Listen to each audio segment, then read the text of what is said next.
We are a few moments away from the 2026 MLB season beginning. However, the Chicago Cubs have a lot they're looking at this coming season, a lot that they're going to be scouting and reviewing, including Seiya Suzuki. He is in one of the most important seasons of his Cubs career. This is a make it or break it season for Seiya.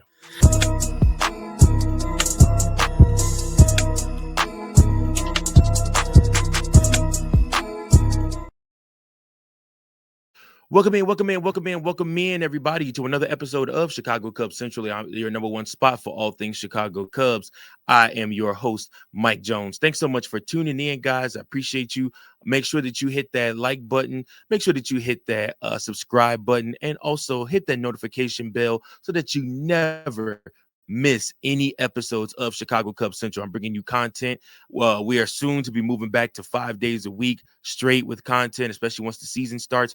And guys, we are on our way, fastly approaching towards hitting 3,000 subscribers. Once I hit that 3,000 mark on the channel, we are giving away a Chicago Cubs jersey. What does that mean? That means an opportunity for you, the fans, the listeners, fans of Chicago Cubs, to get a free jersey out the deal. All you got to do is hit that subscribe button.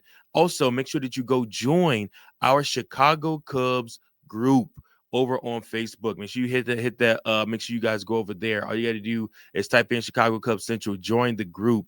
Like I said, once we hit 3,000 subs, we are going to raffle off a Chicago Cubs jersey. Make sure that your name gets entered in. And a special shout out to everybody over on Spotify and on Apple that have been tuning in, watching Chicago Cubs Central content over there. Thank you so much. Please leave a 5-star review. It helps with the ratings. Now, with that being said, the Chicago Cubs, Seiya Suzuki, has so much at stake. And I really feel like it's getting lost in the shadow of everything else that the Chicago Cubs have going on. Obviously, with signing Alex Bregman, with trading for Edward Cabrera, with potentially signing Zach Gallen to a deal also.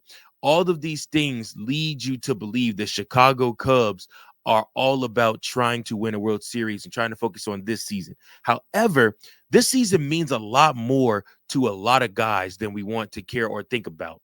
Again, Seiya Suzuki is one of those guys. So this season is huge for Seiya. He's no longer the new guy. He's no longer has the thought process of, oh, he's just in the adjustment period. Pitchers know his tendencies, especially with him not swinging on the first pitch, which is why a lot of them throw strikes right down the middle. But the expectations for Seiya this season are high after coming off the season that he came off of last year, where he was downright filthy for the Chicago Cubs, hitting over 30 home runs last season for the Chicago Cubs, 31 to be exact. You look at him and you say to yourself, this is a guy that's shown you he has the power. This is a guy that now this season in 2026 is going to be able to show you his defense has improved. This is a guy that wants to be known as one of the dependable guys for the Chicago Cubs. There's only one way to become dependable for the Chicago Cubs. You have to become elite. And I'm not just speaking elite with the bat, because everybody on that team will tell you Seiya Suzuki is the best hitter on that team. Even when Kyle Tucker was on the team, everybody told you Seiya Suzuki is the best hitter on the team. Even with adding Alex Bregman now, the Chicago Cubs will tell you Seiya Suzuki is the best hitter on the team. So when you look at this, you say to yourself, there are no more excuses, Seiya. This season, the Chicago Cubs have no Kyle Tucker. They are going to be depending on your home run power. They're going to be depending on you also in right field. They're going to be depending on you to get to keep balls in play. They're going to be depending on you to make leaping grabs. They're going to be depending on you not to overplay or misplay a ball and let it get past you. They're going to be dependent on you defensively in right field. Now, the Chicago Cubs also will need lineup stability. The Cubs have young talent on this team, but they also don't have a ton of power. So you got to look at this and you say to yourself, Seiya Suzuki is going to have to be that guy for this club. And then last but not least, the contract clock is ticking.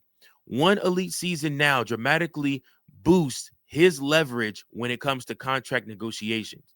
2 average seasons, suddenly extension talks cool off, and he'll wind up finding himself somewhere between the 12 to $18 million range instead of being able to command a huge contract from the Chicago Cubs. So This is where front offices really start projecting future value, not by past reputation. The MLB, guys, you have to understand, is a complete what have you done for me lately type of league. If you have not succeeded lately, or if you struggled lately, a lot of times when it comes to contracts, they will bring that stuff up.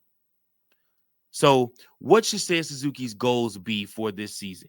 Offensive goals, somewhere between 25 to 30 home runs, somewhere between 85 to 100 RBIs, a 275 plus batting average, 360 OBP. These are stat lines of a legit all-star corner outfielder, not just a solid bat.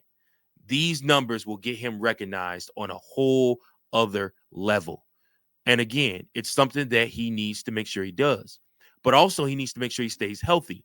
Durability matters, guys. 145 plus games played. Availability has to be able to improve for the Chicago Cubs. Front offices pay for reliability. One thing you can say about Ian Happ, as much as we like to trash him because of his batting average and things like that, Ian Happ plays almost the whole season. Very rarely does he get injured and miss a bunch of games.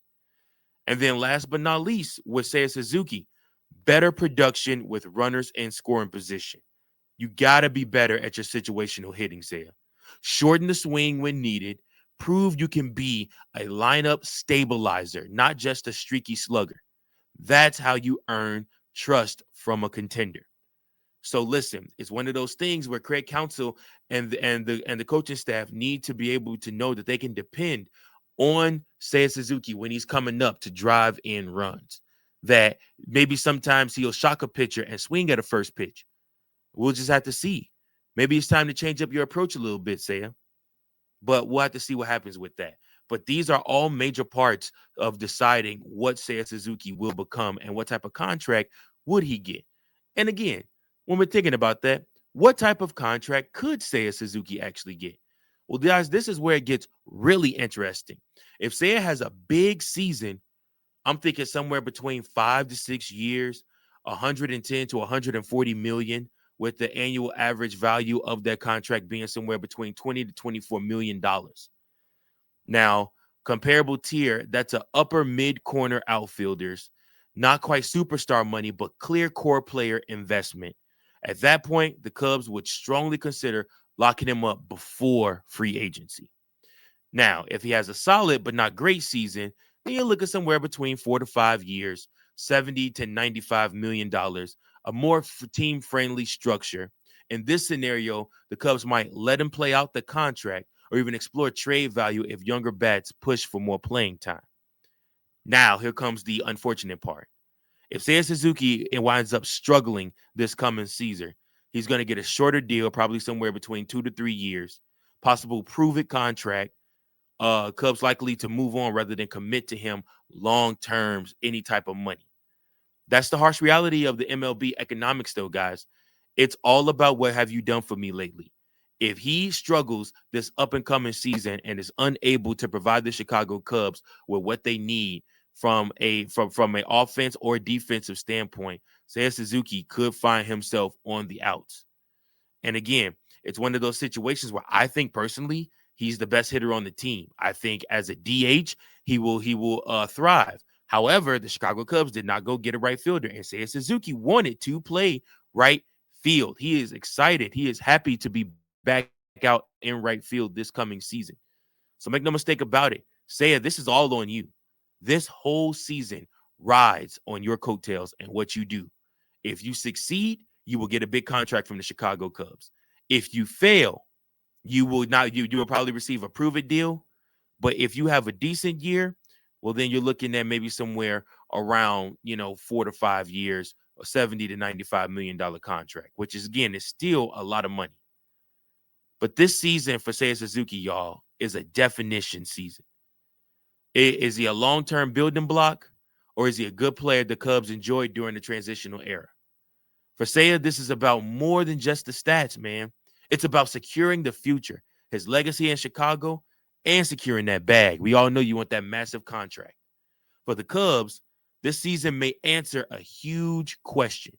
Is Seiya Suzuki a part of the championship window, or is he just passing through it? So again, these are the things you're going to look at with Seiya Suzuki. I want you guys to comment below and tell me your thoughts, what you think from Seiya Suzuki. What are you expecting from Seiya this coming season? Are you expecting him to have success as a right fielder? Are you expecting him to compare his success to last year where he DH'd a lot of the games and, like I said, didn't play a lot of right field? Let me know your thoughts. I appreciate you guys. Until next time, make sure that you like, share, and subscribe. Make sure that you leave a comment below.